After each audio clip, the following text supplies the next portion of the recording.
सभी का स्वागत है मेरे YouTube चैनल में। आज मैं आप सभी के लिए एक महत्वपूर्ण जानकारी लेकर आया हूं और यह जो जानकारी है अभी सबसे बड़ा ब्रेकिंग न्यूज़ बना हुआ है छत्तीसगढ़ में, जिसका नाम है महातारी वंदन योजना। इस योजना के बारे में मैं आपको कंप्लीट जानकारी देने वाला हूं। सभी लोगों के मन में ये क्वेश्चन है कि महातारी वंदन योजना के लिए कौन कौन पात्र होंगे, कौन अपात्र होंगे, क्या क्या डॉक्यूमेंट की ज़रूरत पड़ेगी, फॉर्म कहाँ भरे जाएंगे, न जाने कितने सारे प्रश्न जो हैं अभी सभी के मन में डाउटफुल हो रहा है।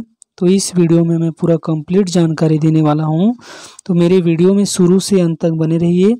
तो आइए शुरू करते हैं आज का हमारा यह महातारी वंदन योजना के बारे में पूरा डिटेल। जैसा कि आप सभी जानते हैं कि छत्तीसगढ़ कैबिनेट की बैठक में कुछ दिन पहले इसको महातारी वंदन योजना को स्वीकृति मिल चुकी है, जो कि मोदी की गारंटी के तहत इस योजना पर मुहर लग चुकी है।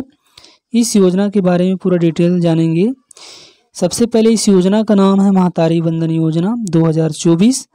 तो ये फॉर्म कैसे होने वाला है उसको आज मैं आप लोगों को दिखाने वाला हूँ।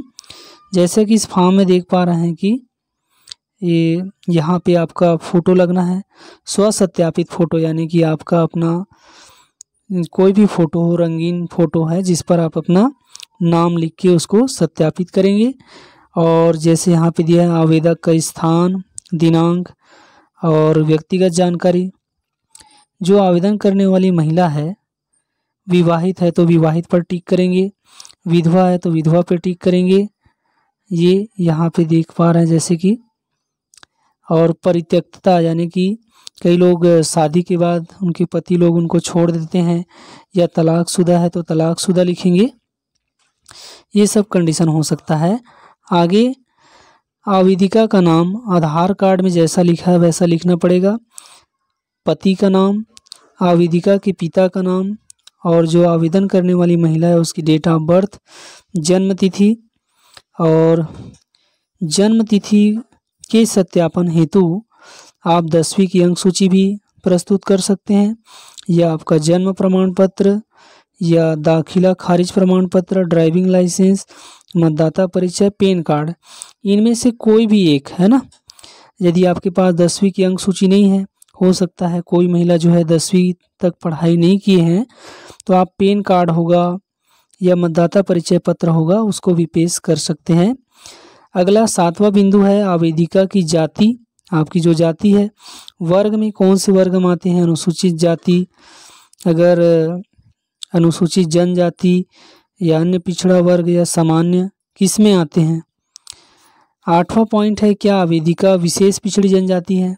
जैसे छत्तीसगढ़ में अभी लगभग 7 जनजाति है जिसको विशेष पिछड़ी जनजाति के अंतर्गत लिया जाता है। क्या आप उनमें से हो तो उनमें टिक करना है ना। 10वां आवेदिका की स्थायी पता है ना। स्थायी पता में वो सब आ जाएंगे, आपका ग्राम, पोस्ट ऑफिस, विकास खंड, तहसील, जिला, है ना, ऐसा पूरा डिटेल डालना है। राज्य, जिला, ब्लॉक, पंचायत, वार्ड क्रमांक, ग्राम, आंगनबाड़ी केंद्र का नाम, आंगनबाड़ी केंद्र का कोड। तो आप आंगनबाड़ी केंद्र में जाने के बाद वहाँ की जो मैडम है उनसे उनका कोड पूछ लें। फिर 11वां बिंदु है आवेदिका का आधार कार्ड। आवेदिका का आधार कार्ड जो है 11वां पॉइंट में देख पा रहे हैं, आधार कार्ड का क्रमांक लिखना है देखकर, और आवेदिका के पति का आधार कार्ड है ना उसको भी संलग्न करना है। लेकिन अगर कोई महिला जो विधवा है या जिसका पति उसको छोड़ दिया है, तलाकशुदा है, तो पति का आधार कार्ड डालने की ज़रूरत नहीं है। आगे बढ़ते हैं। आगे यहाँ पे लिखा है मैं इस फॉर्म के साथ अपना आधार नंबर प्रस्तुत कर रही हूँ। स्वेच्छा से महिला बाल विकास विभाग छत्तीसगढ़ को सहमति देती हूँ कि मेरे आधार विवरण का उपयोग मुझे प्रमाणित करने, महातारी वंदन योजना का लाभ दिलाने के लिए किया जा सकता है। यहाँ पर अपना दूरभाष नंबर, अपना मोबाइल नंबर डालना है। आगे बात करते हैं, आगे और भी फॉर्म में भरना है आपको। आगे है आवेदिका का 13 नंबर, आवेदिका का पैन कार्ड। आपके पास पैन कार्ड होगा तो, और राशन कार्ड का क्रमांक और राशन कार्ड में मुखिया है ना, जो भी मुखिया का नाम लिखा है उसका नाम लिखना है। फिर आवेदिका के पति का पैन कार्ड का क्रमांक लिखना है। और जो 16वां बिंदु है वो भी महत्वपूर्ण है। 16वां बिंदु क्या कहता है, क्या आवेदिका के परिवार का कोई सदस्य भारत सरकार या राज्य सरकार के शासकीय विभाग, उपक्रम, मंडल, स्थानीय निकाय, स्थायी अस्थायी संविदा पदों पर कार्यरत प्रथम वर्ग, द्वितीय वर्ग, तृतीय वर्ग के कर्मचारी हैं या नहीं, इसको बताना है। तो अगर हैं तो हाँ लिखेंगे और नहीं है तो नहीं लिखेंगे। 17वां बिंदु की बात करते हैं, क्या आवेदिका पेंशन भोगी है। अगर उसे पेंशन मिलता है तो हाँ है तो हाँ और नहीं है तो नहीं।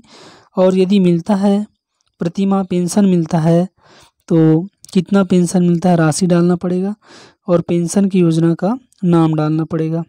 और यदि ऐसा नहीं है तो घोषणा पत्र डालना पड़ेगा। आगे मैं जो घोषणा पत्र, जो शपथ पत्र है उसके बारे में भी बताऊंगा कि घोषणा पत्र में आपको क्या लिखना है।